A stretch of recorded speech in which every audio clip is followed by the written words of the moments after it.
That dismal loss by the 49ers yesterday, discouraging loss. What does that mean for their playoff chances? We'll take a glance at the playoff picture in just a moment. Before we get to that, I'm a little disappointed today in the way 49er media, they're really soft-pedaling this whole thing. I mean, across the board.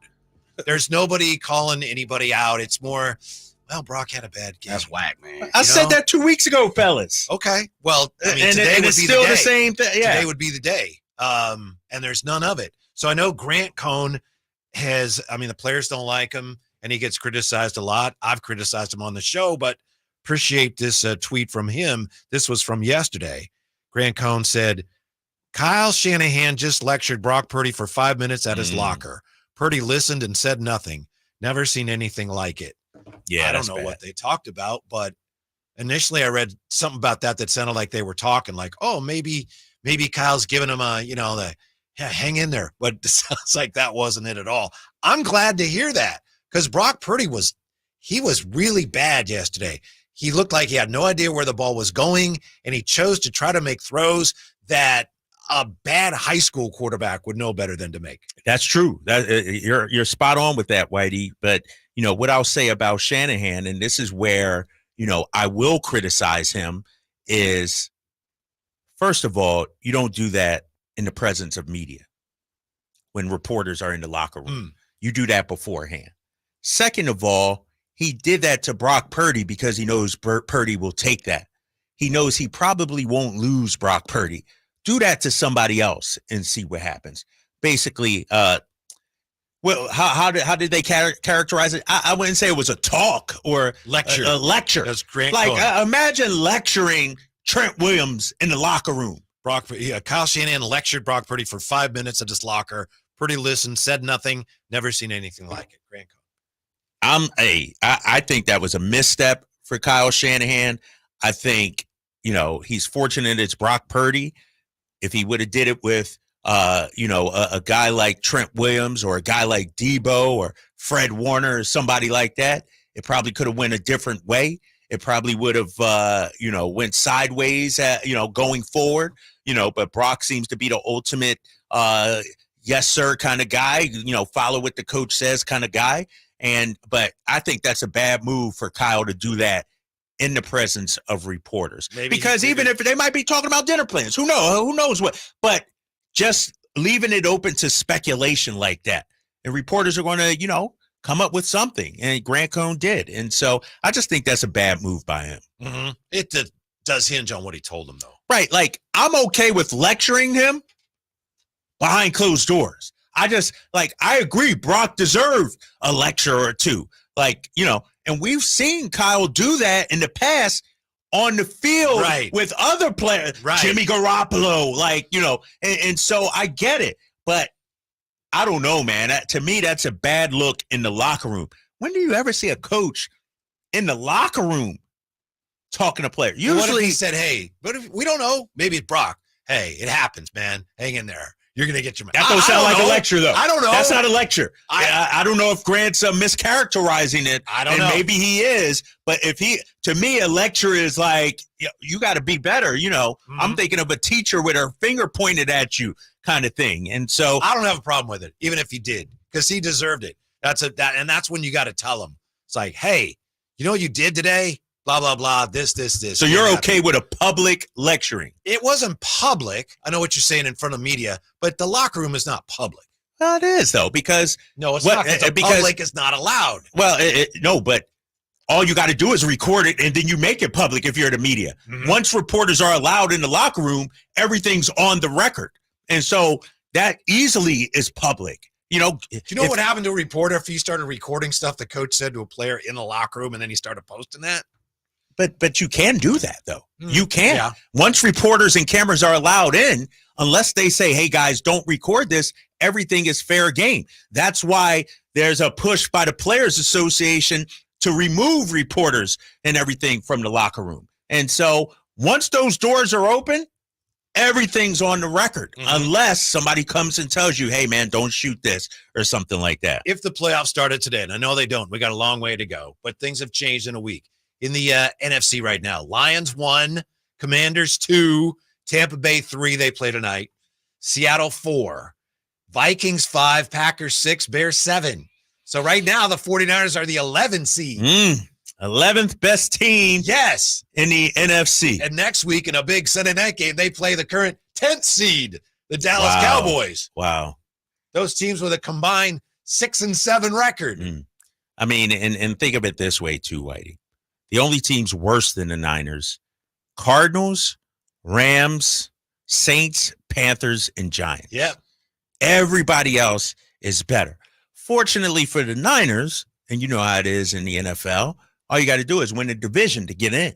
And if I'm a team in the NFC, I would not want to see San Francisco, no matter what their record is, in a do-or-die playoff game. As our friend John Dickinson pointed out on Twitter, this is the second time in 3 years that the 49ers lose to Kansas City and are 3-4.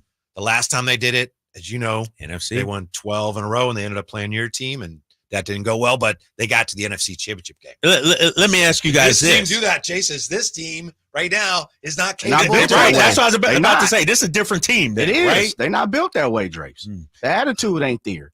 The It's not defense there. 2 years ago was on point. Yes. There was no questions, when they turned things around. Right. This defense, do we believe this defense can rival that from 2 years ago? I haven't seen anything. No. I haven't seen anything. I don't think they even, and I started with attitude. I just don't see it from this team and Whitey said, could they rattle off, like they did 10 in a row, 9 in a row, 7. I don't think they can even rattle off 5 in a row.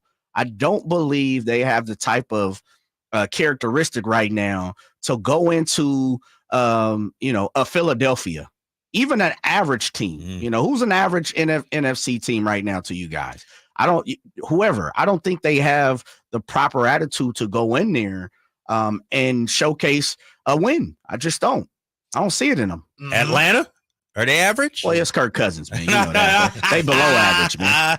I mean, what's Seattle? What's Seattle? Do we really know? No, we don't. Like, I called them the New England of the East. The division. I think that the division, knowing, it's more important to win your division than, if anything, I think they see that as a different standpoint. I'm just saying outside of the NFC Dallas West. is pretty average. We're going to find out. Yeah. And to your point, Jay, we're going to find out what they're capable of doing. They got Dallas, then they got the bye, then they're at Tampa, then they got Seattle, then they're at Green Bay, they're at Buffalo. Then they got the Bears. We're going to find out. Damn. That's what I said. We're going to see the type of attitude, hence why I don't believe they're able to rattle off 5, 6, 7 in a row. I just don't see it. Oh, they got Christian McCaffrey coming back, though. It's all good. Yeah. I mean, here's the thing, fellas, and Jay's right, and Whitey, you're right. I mean, they may not be able to rattle off 5, 6, 7 in a row, but they don't really have to. They don't. That's the thing. They don't have to be, 13-4 when it's all said and done. Like 9-8 might get you the division this year. I think so. If you're trying to win a Super Bowl 10-7, and you're as old and as beaten up as this team is, you're in much better position to win a Super Bowl, compete for one, right? If you get a bye and you have some home field built in. Yeah, my problem with the Niners, and I've said it, and it's nothing against them. It just seems like it's one thing after another. Like they just keep getting. It's like being a boxer and you taking those jabs to the mouth. Round 1, 2. Eventually, you're gonna get knocked out, and it seems like they're taking a lot of hits to the face, a lot of body blows. And it's like we keep saying, well, CMC's coming back, or that, this is the week they turn it around, or whatever. When does it become like, you know what? We snake bitten this season. It's just not ours. It's now. And I said this on Friday. I said the attitude, the way they show up, how they come out and play against the Chiefs. If there's anybody in the NFL that the 49ers need to beat, it was the Chiefs. Our buddy Mike Sando, today in The Athletic, really interesting look at the 49ers. He says the 49ers have the NFL's oldest offense, 8th oldest defense, waited for playing time. And he says one executive said they are starting to feel 3 first-round picks for Trey Lance. They have done a good job drafting with later picks. It's great they got Purdy. He makes up for one of those first-round picks, but not 2 others. I can't buy that, Whitey. I can't buy that. Yeah, I'm with you. Because they got to the Super Bowl. We start off the season by saying how great the roster is. And they're getting beaten up. Which is kind of the opposite. Like, it's time, and this is why I say some of this has to start to fall on Shanahan, which is look at what and Drape says he's the best in the league, so I respect that. I believe he's top 3. Yeah. Without going through, and doing a ranking, he is one of the best in the league. But look at some of the guys that he was scheming open, like no-name guys. Right. And that's what I'm saying is we talk about, when you talk about the positivity and what Kyle Shanahan brings to the table as far as on the field with his offense. If we we remove everything else and simplify it, that offense, what scheming was a problem. There was nothing being done there. Don't you think, Jay, that teams now playing more man-to-man, this may seem oversimplified, but the more man he sees based on, the Chiefs had success with it, it's like they've taken away his magic wand. Yeah, because you're almost, and this is the part, you're daring him to do something, get out your box. Open. Right. Yeah, against a man. You're almost daring, and that's the one thing Spagnuolo will do. He hemmed and hawed all week about how great Brock Purdy was. Yeah. Right? That's all he talked about. Man, I can't find a weakness. That was one of the sound bites we played. With that being said, where was the jet sweeps? Where were the screens? It was common sense. I kept screaming, give me a play action, boot, opposite weak field, and they did it. And what happened? 9 yards. It was straight to kill the wide open. He did it one time. Yeah. So are we saying Kyle is overrated as a play caller? Is that what the conclusion is? Or he just didn't do a good job yesterday? He's struggling right now. I think he is. Yeah. By the way, it's official, just came out a short time ago, that Brandon Aiyuk has torn the anterior cruciate ligament in his right knee. That'll require surgery. His 2024 season ends after just 7 games. So what do the Niners do now? I know they have trade deadlines coming up. Some people on the internet have been speculating. They had interest in Cortland Sutton. Maybe they revisit that with Denver, but Denver's having a nice season. There's no reason to get rid of anybody. Denver's in the mix. Denver's in the mix. They're doing some nice things. That defense is playing extremely well right now. They're 4-3. They've won, 4 out of their last 5, I think it was, for Denver. And so why would that's the thing. Yeah. Why would teams give the Niners, why, especially when we look at it outside of Cleveland, Tennessee, a lot of these teams are still in it, and so I don't think, if I'm Denver, why make a move now with one of your best players? You don't have to do that. You're in the wild card mix. You probably have to overpay. And how much is those issues, your biggest problems, how much would overpaying for a wide receiver really address your biggest issues? Right. That's the thing. And I think when we look at the roster, the thought was wide receiver is one of its strengths. Juwan Jennings playing well, a lot of depth right there. Ricky P coming back, this past week. And so the problem with the Niners, guys, is they got too many holes to fill right now. It's it's not just a magic pill. Oh, we go out and get this guy, and then all of a sudden, everything's fixed. Defensive line need help. Linebackers need help. Wide receivers, are banged up. They got a lot of, some say, maybe take a look at running back, depending on how CMC does when he comes back. And so they got a lot of holes to fill right now. To me, it's sobering how much they seem to miss Juwan Jennings yesterday. Yeah. You think so? You think? That's because Debo was sick too. Yeah, that's a bigger deal. They miss both those guys. And then Aiyuk going down in the first half, that doesn't help. With that being said, you still had a chance late in the game to, potentially go up or take the lead, and then you throw the interception.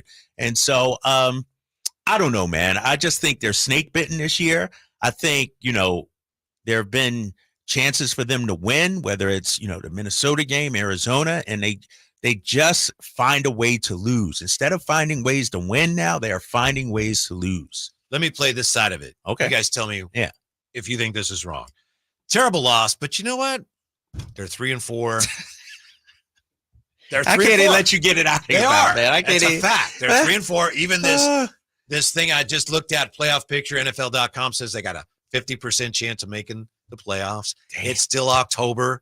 You got CMC coming back. Yeah, they were terrible yesterday. They've played badly, but they are still a very talented team. Matt Barrows was on with Carmichael Dave today. He said he thinks they have the wherewithal to turn this season around. Maybe we're overreacting to one loss, huh? Huh, guys? Well, I think it's for me, Drapes, and let me say this. Jay, go ahead. It's the championship level coming into this season. It's not to make the playoffs. Yeah, absolutely. You got Drapes says it all the time. They're playing in the NFC West. Yeah. This division's terrible. Yep. Yes, they have a great chance of making the playoffs. They just beat the number one team in their division at their own place. So that lets you know. But I'm not talking about that. I'm talking about championship aspirations. I'm not adjusting the channel. Coming into this season, it was Super Bowl or bust.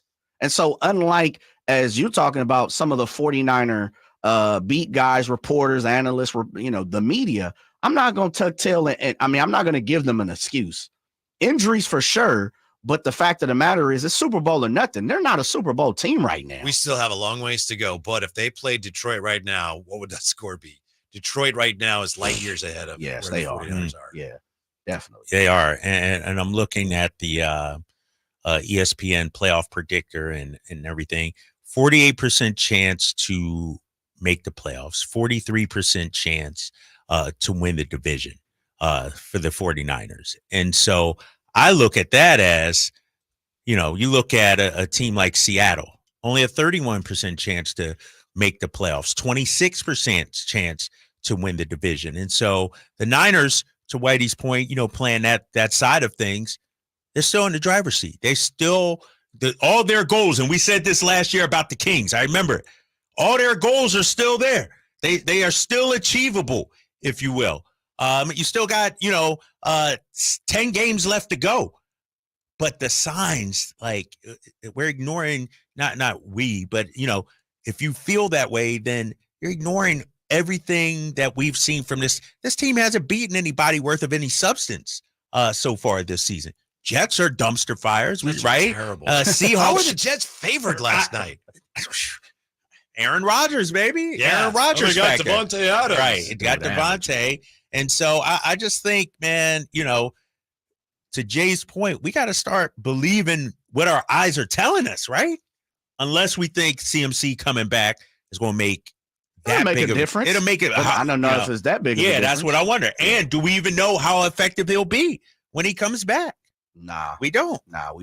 I mean, fellas, you missed your starting running back, both your starting wide receivers after Aiyuk went out. You missed your starting linebacker, one of them. We're talking about corners not being near, starting safeties not being near. To Dre's points, there's too many holes to fill. Yeah, there are right now. And so trying to keep the ship afloat is where the 49ers need to be at right now. Trying to win the next game, and win some of these games against average teams that's coming up, like the Dallas Cowboys. And that's why the Cardinals loss is terrible. That's why the Rams loss is terrible, is because in retrospect and that's the truth. The Chiefs didn't play a good game yesterday. I don't care what both y'all say. No, I hear what you're saying though. Like Pat Mahomes played terrible. Yeah, he made a play or two, though. They didn't play well. Yeah, like he made a play or two, and the 49ers didn't. How many times have we said that this year, though? The 49ers just they don't have it right now. They don't. We got to be real. That said, the football gods are giving them a huge opportunity again, like they did yesterday in the game. All right, you guys are banged up. You got Dallas coming in Sunday night. Dallas has their own problems. Then you got a bye. Then you got CMC coming back.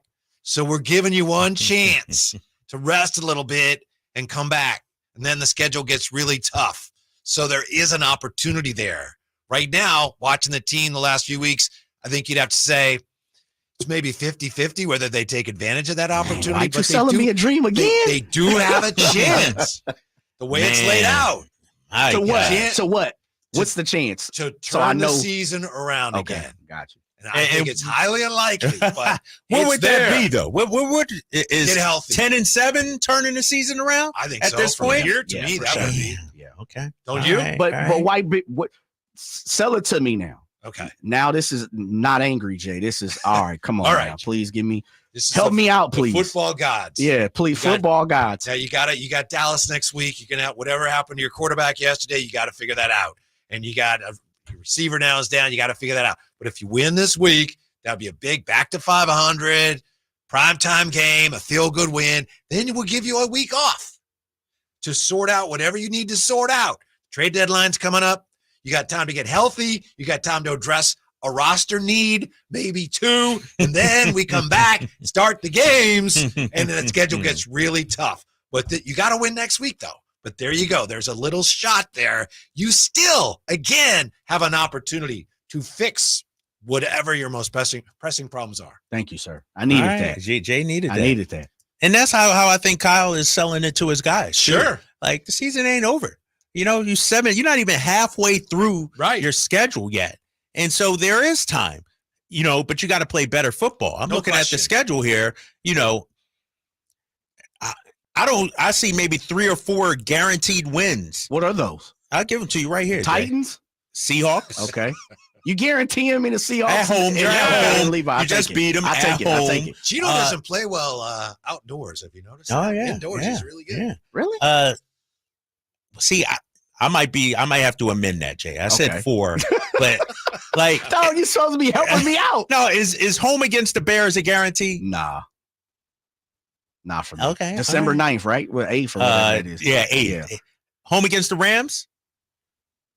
I'll say yes. All right, so that's 2. I'll say yes. We may be fudging with the guarantee. I was going to say at Dolphins, okay. but Tua's coming back. We'll see how he looks and if he's actually playing that game. If Tua's out, and that's a guarantee, right? At Dolphins. So how many you gave me? You didn't really give me 3. Hold up. At Arizona, you got to beat the Cardinals, right? If you want to make the playoffs. Damn. I know. They might. All right. So it might be 2 guarantees left on the schedule. Jeez. I'm angry again. Guarantee against the Cowboys, though, right? Jay? Not the way they played. Damn. Can't even beat the Cowboys? They should. They've rolled over and played dead. See, that's part of the problem. What we saw yesterday and what we saw in the collapse against Arizona and the fourth quarter collapse against the Rams. It's like, I don't think anyone knows what happened. Yeah. Right? Yeah. You know that they have injury problems and this and that, but you see the way they play sometimes, like, I don't know what's going on there. Yeah. Which is the point of how can you guarantee, say guarantee it? That's what I'm saying. And the hardest part for me is I just didn't see the fire in the squad. Like, because they lost their mojo. Yes. Yeah. Right now they're like, oh yeah. I think you're right. Let's just hope something good happens. Yeah, that's not it. No. You're not gonna beat the Chiefs like that. You're definitely not gonna beat Josh Allen and the Bills like that. The way the Packers look, maybe not. Yeah, like good, even as you talked about the Bears. I know. The Bears feeling themselves defensive. Bears 3 in a row. Feeling good. You mentioned Tua. What do you think of Tua coming back? I got to see it. Like, I didn't read his quotes or hear what he said. What I was thinking though earlier today, shouldn't he wear one of those? What's those helmets? Guardian. Like, he said, "I'm not wearing one of those." Right. He should wear one. My choice, personal choice. Yeah, I don't like that. He should wear that. I would feel better for him about that. But their season, man, is hanging in the balance. Mm-hmm. They need wins. They're 2-4, and it's slipping away. And so, like, Tyreek Hill is a non-factor now. They ain't got nobody to get him the ball. And so I get him wanting to come back, but I'm concerned for him. Yeah. What do you think, Jay? Tua coming back just makes me scared and sad. Yeah, I get it though, but it's not the right move. It's the toughest thing is to go out, right? You hear players, you talk to guys who have already retired, some of the ones who have just retired, and they always say, when it's that time, but it's the hardest thing to do. I'm not sure, man. When it's all said and done, I just hope everything health-wise goes all right the rest of the season. No matter what happens on the football field, as far as wins, losses, competing, performance, I just hope his health is all right. We got Mark Followell coming up, right? 4:30. Oh, okay. Pushed him back. Yeah. Because I wanted Drapes to continue to give me some love for the 49ers, man. Oh, I ain't got nothing more to say, man. That's, they're not even on my radar after last night. Us Eagles, we're looking ahead. Disrespect. Thank you for not mentioning yet that I picked the Giants and took. Did you really? Oh my gosh! Yeah, that didn't really work out. Saquon was running all over him yesterday. Yeah, it did. You got to go out on a limb sometimes. Separate yourself sometimes. I get it. Well, give us a quick update of what's your thoughts on the Eagles right now. Me? Yeah. Kyle Draper's I'm thoughts feeling on good. the Eagles. I'm feeling great. I'm feeling they handled their business like they were supposed to yesterday. They fed Saquon. I feel like I saw Jalen Hurts complete a touchdown pass to A.J. Brown, and those two celebrated like it was 1999. Like they were feeling the good vibes were back, I feel. And I think it goes back to Sirianni egging on the crowd, waving his ear, hands and cupping his ear to the crowd, like that kind of bravado. And I was worried about this game, division game, that kind of thing. Giants got him last year, if I'm correct. But man, I was encouraged by what I saw. I think the best days are ahead for Philly right now. Cleveland fans were encouraged by what they saw yesterday, but what they saw was their quarterback getting injured. Should you be booing a guy who's getting carted off the field? Next, Drive Guys, Sactown Sports.